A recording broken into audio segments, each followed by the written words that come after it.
ഞാൻ ഈ ഹൈദരാബാദിൽ ട്രാവൽ ചെയ്യുമ്പോൾ മറ്റ് സ്റ്റേറ്റുകളിലൊന്നും കാണാത്തൊരു ഡിഫറൻസ് ആണ് കേട്ടോ. സ്റ്റേറ്റ് എന്ന് പറയുമ്പോൾ തെലങ്കാന സ്റ്റേറ്റിൻ്റെ ക്യാപിറ്റലാണ് ഹൈദരാബാദ്. അതായത് ഇവിടെ വെഹിക്കിൾ രജിസ്ട്രേഷന് 2 കോഡ്സ് ഉണ്ട്. ഇപ്പോൾ നമ്മുടെ കേരളത്തിലാണെങ്കിൽ KL, തമിഴ്നാടിനാണെങ്കിൽ TN, മഹാരാഷ്ട്രയ്ക്കാണെങ്കിൽ MH, ബീഹാറിനാണെങ്കിൽ BR, ഈവൻ ആന്ധ്രാപ്രദേശിനാണെങ്കിൽ AP, അങ്ങനെയാണ്.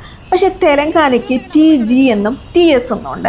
എന്താണ് അതിൻ്റെ പിന്നിലെ റീസൺ എന്ന് നിങ്ങൾക്കറിയാമോ? സംഗതി പക്ക പൊളിറ്റിക്കലാണ്. അതായത് 2014 ആന്ധ്രാപ്രദേശിൽ നിന്നും വേർപെടുത്തി തെലങ്കാനയെ സെപ്പറേറ്റ് സ്റ്റേറ്റ് ആക്കുമ്പോൾ അന്നത്തെ പൊളിറ്റിക്കൽ പാർട്ടിയായിരുന്ന TRSൻ്റെ നേതാവായ ചന്ദ്രശേഖർ റെഡ്ഡി ആയിരുന്നു തെലങ്കാനയുടെ ആദ്യത്തെ ചീഫ് മിനിസ്റ്റർ. അങ്ങനെ പുതിയ സ്റ്റേറ്റ് വന്നതോടെ വണ്ടികളുടെയൊക്കെ രജിസ്ട്രേഷൻ കോഡ് മറ്റ് സ്റ്റേറ്റുകളിൽ നിന്നും ഡിഫറൻ്റ് ആക്കി TS എന്ന് കൊടുത്തു. അതായത് തെലങ്കാന പ്ലസ് സ്റ്റേറ്റ്, അതായത് സ്റ്റേറ്റിൻ്റെ എസ്സും കൂടി ആഡ് ചെയ്ത് കൊടുത്തു. ഇത് 2023 വരെ ഓക്കെ ആയിരുന്നു. ഭരണം മാറി പുതിയ മുഖ്യമന്ത്രിയായ രേവന്ത് റെഡ്ഡി വന്നതോടുകൂടി TS മാറ്റി TG എന്നാക്കി. അതായത് TSലെ S എന്ന് പറയുന്നത് സ്റ്റേറ്റ് അല്ല ഉദ്ദേശിക്കുന്നത്, പകരം TRSലെ S അല്ലെങ്കിൽ പുതിയ പേരായ BRSലെ S ആണ് എന്നും അതുകൊണ്ട് ഇനി അത് വേണ്ട, തെലങ്കാനയുടെ TG മതിയെന്നും തീരുമാനിച്ചു. അങ്ങനെ 2024 മാർച്ച് മുതൽ ഇറങ്ങുന്ന പുതിയ വെഹിക്കിൾസിനെല്ലാം തെലങ്കാനയിലെ TG രജിസ്ട്രേഷൻ നിർബന്ധമാക്കി. നമ്മുടെ കൊച്ചു കേരളത്തിലെ പൊളിറ്റിക്കൽ പാർട്ടീസിൻ്റെ അടിപിടി വെച്ച് നോക്കുകയാണെങ്കിൽ ഇത് നമുക്കും ഫോളോ ചെയ്യാവുന്നതേ ഉള്ളൂ.